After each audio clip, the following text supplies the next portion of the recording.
Have you ever think about winning in lesser move? Well, in this video I will show you the dirtiest trick that will win you fast.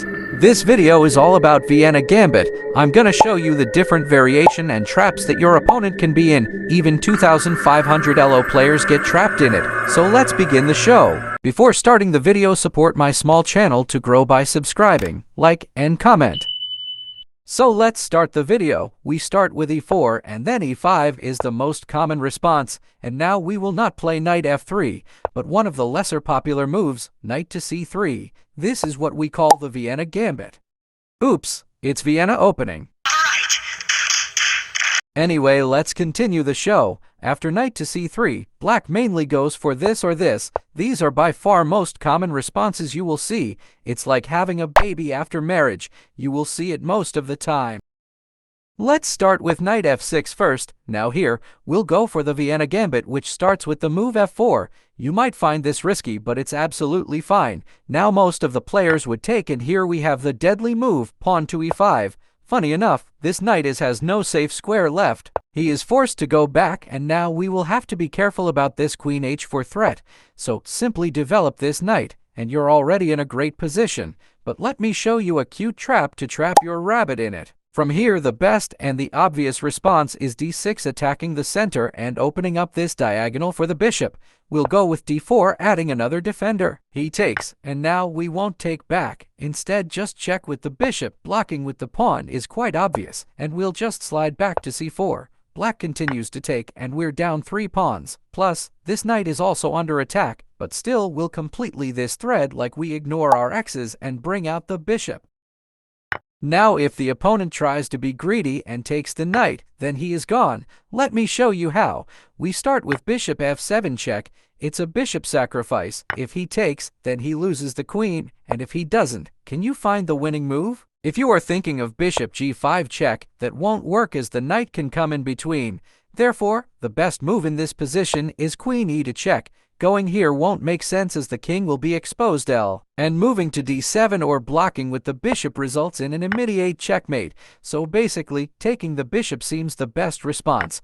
But even then, you have this brilliant knight e5 check. If king goes to the e file, knight c6 wins the queen to this discovered check. So king f6 is forced, and now you have this absolutely stunning bishop g5 check. If the king moves away, the queen is gone, and even if he takes, you have this beautiful family fork, and again, my darling is gone. In fact, in a few moves you should be able to checkmate his easily. Now let's head to the another amazing trap. Sometimes, in this position, instead of retreating the knight, your opponent can try to act little smart by playing queen e7 and not letting this pawn move.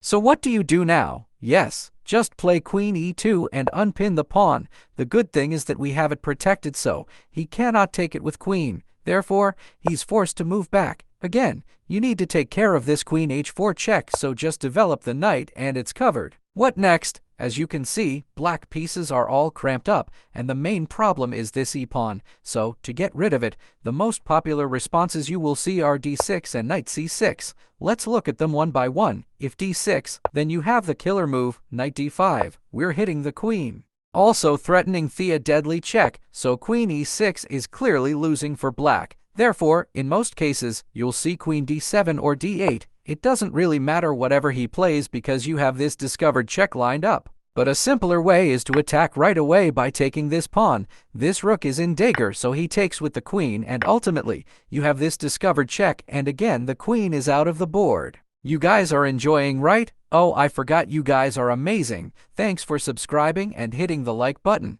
Okay, now what if here instead of d6, he plays knight c6? Well, then we have d4, strengthening the center and striking this pawn. You can pick it up if he doesn't defend, and whenever he moves his pawn, attach with the knight in the same way, and as we saw earlier, that's completely winning for white.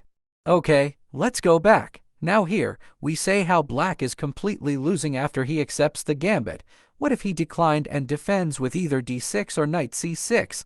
Let's look at knight c6 first. This is also not that great because after takes, we attack the knight, push him back. Then threaten the other knight, push it back as well. Develop and stop queen h4 check. He'll try to open up the center, but we will continue to develop. Don't worry about these pawns. Just activate all your pieces and castle on the king side. Make use of this open F file and target the king with your entire army. Okay, so that was knight c6. Now what if he declines with d6? The ideas are quite similar. First bring out the knight, attack the center. If he gets the other knight out, we can pin it with our bishop, then open up this diagonal, eliminate the knight, put pressure on the center. Eventually, you can castle and attack along the f-file. Long term, this is a really good position to play as white. Alright, there is one move which actually keeps black in the game, and that is declining the gambit with d5. This move does not come naturally, and I can guarantee that anyone who has not studied this will never play this. Anyway, this is the main line, and after you take, he can recapture with the knight because it is defended by the pawn.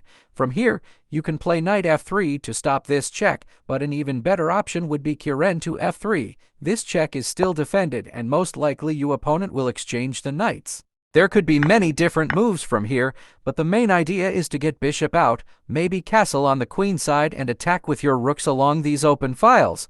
So even if black plays this perfectly, the game is still in the balance. Okay, so that was the Vienna Gambit after black plays knight f6. Now what if he plays knight to c6? Video will be too long if I explain this in this video, so stay tuned for part 2 Vienna Gambit. Hope you like it, like and subscribe to support.